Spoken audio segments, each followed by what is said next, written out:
continuamos acompañándote en esta tarde. Nos vamos a una comunicación telefónica, en este caso con Sebastián Cuatromo y con Silvia Piceda. Ellos pertenecen a la ONG Adultos por los Derechos de la Infancia. Han estado visitando nuestra provincia hace muy poquito, hace una semana nada más. También han estado con muchas actividades en Tucumán. Trabajan justamente para prevenir lo que es el abuso sexual en la infancia, para crear conciencia acerca de esto. Ellos se consideran sobrevivientes, así que bueno, queremos tener también la posibilidad de escucharlos y de saber cómo vienen desarrollando estas actividades desde hace mucho tiempo. ¿Cómo estás, Sebastián? ¿Qué tal? Buenas tardes, Mabel Corrales te habla. ¿Sebastián? Hola. Ahí está, mira. Hola, ¿cómo estás? Buenas tardes, ¿qué tal? Muchas gracias por acompañarnos. Decía que venís trabajando desde hace mucho tiempo junto con Silvia en todas estas actividades, tratando de generar conciencia y obviamente tratando también de llevar tu experiencia, ¿no? Y la experiencia de Silvia como sobrevivientes, como se definen ustedes. Sí. Perdón, Mabel, pero al final te escuchaba con dificultades. ¿Ahora me estás escuchando bien? Ahora sí, ahora sí. Bueno, me gustaría que me cuentes cómo ha sido este trabajo que han realizado acá en la provincia y también lo que han estado llevando adelante en Tucumán. Bueno, los Adultos por los Derechos de la Infancia somos una asociación civil de la ciudad de Buenos Aires que integramos personas adultas que fuimos víctimas del delito de abuso sexual en nuestras infancias y adolescencias y también personas adultas que en el presente luchamos por defender y acompañar a niñas y niños víctimas. Ujú. Y en ese sentido, durante 2 semanas, tanto en la provincia de Salta como en Tucumán, tuvimos la suerte de poder compartir nuestros testimonios con la comunidad, que es lo que los Adultos por los Derechos de la Infancia realizamos por todo el país y desde hace años, a nivel público y a nivel social, para contribuir a generar conciencia, sensibilidad crítica, implicancia adulta en la defensa de la infancia frente a este delito. Y en este sentido, la verdad que la experiencia de una semana en Salta y otra en Tucumán fue maravillosa por la participación social que se dio, el interés, las ganas, las inquietudes y también, como en todo el país, las necesidades que hay en sobrevivientes adultos de poder compartir los abusos de los que fueron víctimas y en adultos protectores de niños víctimas en el presente. También, como en todos lados, encontramos mucha angustia y hasta desesperación por lo que sucede con la defensa de las niñas y niños en los ámbitos del Poder Judicial. Ujú. Seguro que sí. Ustedes han puesto mucho énfasis también en la educación sexual integral, ¿no? Algo básico que decimos que siempre es necesario para la detección temprana e incluso para evitar los abusos sexuales en la infancia.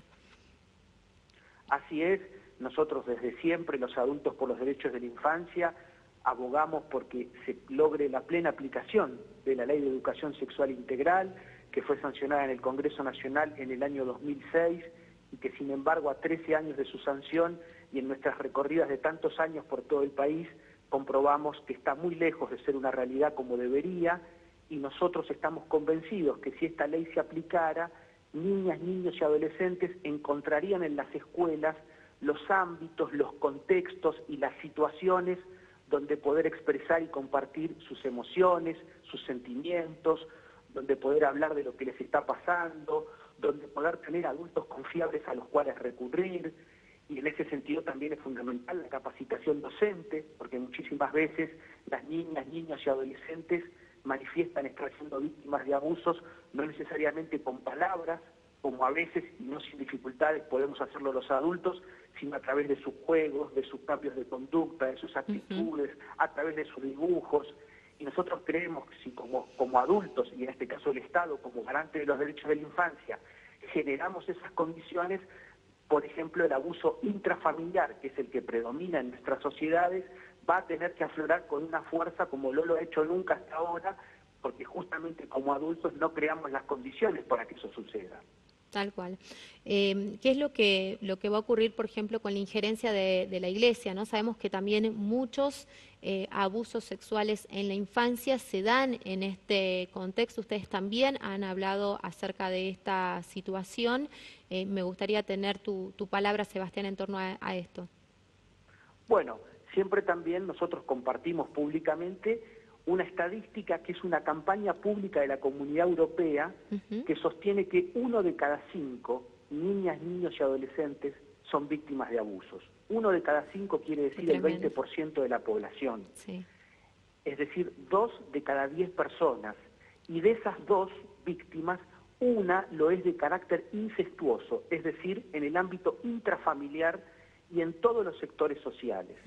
De ahí esta masividad del abuso que nosotros en nuestra práctica colectiva de tantos años hacemos propia esta estadística de Comunidad Europea porque corroboramos esa masividad. Este es el marco general del abuso sexual contra la infancia en nuestras sociedades. En el caso particular de los abusos dentro de la Iglesia Católica, sí, como vos me preguntabas, mi historia pública de dolor y de lucha de muchos años es la de haber sido víctima a mis 13 años del delito de abuso sexual en el colegio al que asistía como alumno del 7º grado de escuela primaria, el Colegio Marianista de la Ciudad de Buenos Aires, donde mi abusador fue un hermano marianista y docente de este colegio, a quien luego, más de 20 años después, logré llevar una instancia de juicio oral y público que terminó con su condena en el año 2012 a 12 años de cárcel por el delito de corrupción de menores calificada reiterada. Y fue en ocasión de ese juicio oral y público del 2012 cuando compartí públicamente mi historia con la sociedad por primera vez, a través de distintos medios periodísticos, con el sueño y con el anhelo de que mi historia pudiera servirle a los demás, pudiera trascender colectivamente, y eso fue el inicio, luego justamente al encontrarme con la historia de lucha de Silvia Piceda, de este maravilloso presente público y colectivo de adultos por los derechos de la infancia. Y en este sentido, en aquel juicio oral y público del 2012, más de 20 años después de ocurridos los delitos, lo que también logramos fue dar cuenta del contexto institucional, de la cultura que imperaba en aquel colegio marianista donde varios niños fuimos víctimas de abusos por parte de un hermano marianista llamado Fernando Picciocchi, y esa cultura institucional era la de múltiples abusos de poder, la de múltiples violencias y autoritarismos perpetrados por adultos, docentes y religiosos en perjuicio de alumnos. Esa es la experiencia crítica que a mí me tocó sufrir, como a muchos otros, en este caso siendo víctima del delito de abuso sexual, dentro, en este caso, de un ámbito de un colegio confesional católico. Claro, qué tremendo, ¿no? ¿Cómo viviste esa situación de que finalmente pueda intervenir la justicia, por más que haya sido ya en tu vida adulta? ¿Qué es lo que tenés para decirle a la gente que nos esté escuchando que quizás ha sido, también ha sufrido, ¿no? Abusos sexuales en la infancia, en este contexto que vos decís de la familiaridad, de lo cotidiano, como suele ocurrir, y que nunca ha impulsado la instancia judicial, quizás por miedo, por prejuicio, por temor a ser revictimizado? Bueno, nosotros, y esto lo compartimos con muchísima alegría la semana que estuvimos en Salta y también en Rosario de la Frontera, compartiendo nuestros testimonios con la comunidad en encuentros que fueron maravillosos, realmente. El nivel de participación, de compromiso fue espectacular, inclusive en uno de ellos hubo una alta participación de jóvenes y adolescentes de últimos años de escuela secundaria en la ciudad de Salta. En este sentido nosotros siempre compartimos que los caminos de recuperación, de liberación, de sanación personal, como cada uno lo quiera llamar, hay que separarlos de la suerte de lo judicial o de lo legal. Nos parece fundamental que de distintas maneras todas y todos los que fuimos víctimas podamos hablar y ser escuchados con empatía, con solidaridad, con respeto, y que en los distintos ámbitos donde fuimos víctimas de abusos, por ejemplo en el intrafamiliar, a partir de conocer nuestras verdades, las cosas no queden como si nada hubiera sucedido, que realmente haya gestos de verdadero compromiso con las víctimas y con el delito que sufrimos, y que esto también se haga sentir con respecto a los agresores. Y esto no implica ningún tipo de violencia, ni mucho menos. Pero, desgraciadamente, lo que muchas veces sucede ante los testimonios que compartimos los sobrevivientes de abuso, muchas veces, muchos años después, es como que las cosas siguen como si nada hubiera sucedido. Y eso causa muchísimo dolor en las víctimas. Y para todo eso no hace falta la intervención de lo legal, donde por otro lado, por supuesto que nosotros luchamos y a fondo contra la impunidad de este delito, y ojalá cada uno de estos delitos tuviera su merecido juicio y castigo a los culpables, y de reivindicación y reparación a las víctimas. Pero lo desgraciado es que, por ejemplo, al día de hoy, el delito de abuso sexual contra la infancia, por especialistas, está considerado como el más impune de la tierra, donde se sostiene que de cada 1000 abusos que suceden, solo uno termina en condena. Es decir, todavía la realidad al interior del Poder Judicial es muy injusta y es particularmente dramática al día de hoy en relación con las niñas y niños víctimas de abuso en los ámbitos intrafamiliares, claro, donde muchísimas veces no solo terminan siendo revictimizados por las prácticas y mentalidades que imperan en líneas generales en el Poder Judicial, sino que ante la impunidad de las causas muchísimas veces se terminan ordenando revinculaciones de las niñas y niños víctimas con sus adultos agresores.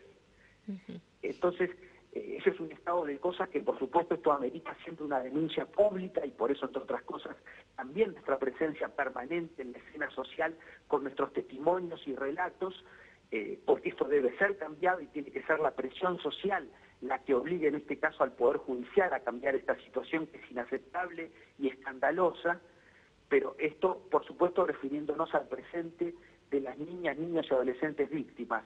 Y también quiero terminar de agregar que en este sentido la lucha colectiva de la que formamos parte en nuestro país logró en el 2015 la sanción de una ley que se llama Ley de Respeto a los Tiempos de las Víctimas en el Congreso Nacional, que modificó el Código Penal argentino, por el cual hoy en día en nuestro país los plazos de prescripción legal para investigar y eventualmente sancionar a los culpables de este delito empiezan a correr a partir del momento en que se presenta una denuncia.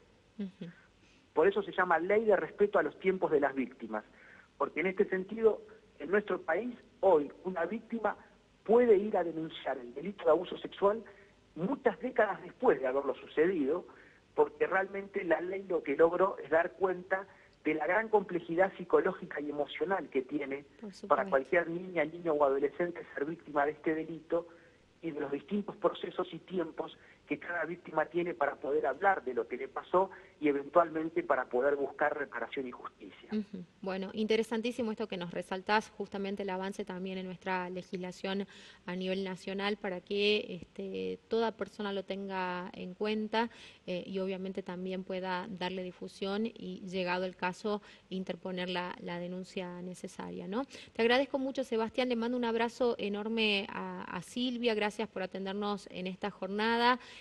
Obviamente nos alegra que puedan llevar adelante esta tarea de difusión, que hayan podido trasladar, ¿no?, todo lo que es el dolor, el sufrimiento que seguramente esto les habrá acarreado en su vida y poder transformarlo en buenas acciones para que otros chicos, otras niñas, niños y adolescentes tengan la posibilidad de escucharlos y de estar atentos a esto y obviamente de saber con qué herramientas cuentan. Así es, nuestro lema es: para criar a un niño hace falta una aldea. Por eso siempre apelamos críticamente y al mismo tiempo con mucha esperanza al compromiso y a la implicancia del conjunto de la comunidad adulta y por supuesto del Estado como garante de los derechos de la infancia, y en ese sentido haber encontrado ese sentido de trascendencia para ayudar a cambiar la suerte de los que vienen detrás nuestro es algo maravilloso tanto para Silvia Piceda como para mí, como adultos sobrevivientes de este delito, y la verdad que ojalá muy pronto podamos estar de nuevo por Salta, porque la experiencia, reitero, fue excelente y estamos realmente sintiendo que en todo el país cada vez estamos construyendo más fuerza, más masa crítica y más presencia en la opinión pública de nuestras sociedades para defender a la infancia frente a este delito. Muchísimas gracias, Sebastián. Un abrazo grande para ambos. Que estén muy bien. Muchísimas gracias. Un gran abrazo. Hasta luego. Bueno, así se pasaba Sebastián Cuatromo, ¿no?, contándonos todo acerca de esto, su experiencia, cómo ha sido también transformar, como yo decía, el dolor, ¿no?, en acciones genuinas que puedan ayudar, contribuir y seguir comprometidos por una sociedad mejor, ¿no?, donde estos delitos no tengan la incidencia que él decía, las cifras, las estadísticas con las que ellos cuentan y que obviamente estremecen a cualquiera, ¿no? Es importante también la tarea que han hecho los medios de comunicación, resalto lo que ha pasado acá en nuestra provincia, porque esto se ha mantenido en agenda. Incluso en la jornada de ayer veíamos también que obviamente esto que nos contaba Sebastián, este relato de él, el relato de Silvia, ocupaban las primeras planas de algunos medios locales, y eso es bueno también evidenciarlo, hacer visible esto que muchas veces se callaba, se ocultaba, ¿no?, por prejuicios, porque obviamente tiene que ver con situaciones muy sensibles, pero sobre todo con delitos. Así que, bueno, felicitaciones a todos los colegas también que han hecho posible y que han dado cobertura a esta temática. Nosotros nos vamos a la pausa, pero quédate ahí que en un ratito seguimos hablando acerca de las conformaciones de la lista, en este caso de la izquierda. Ya está con nosotros Pablo López, que también va a estar como precandidato en estas elecciones nacionales. Ya volvemos.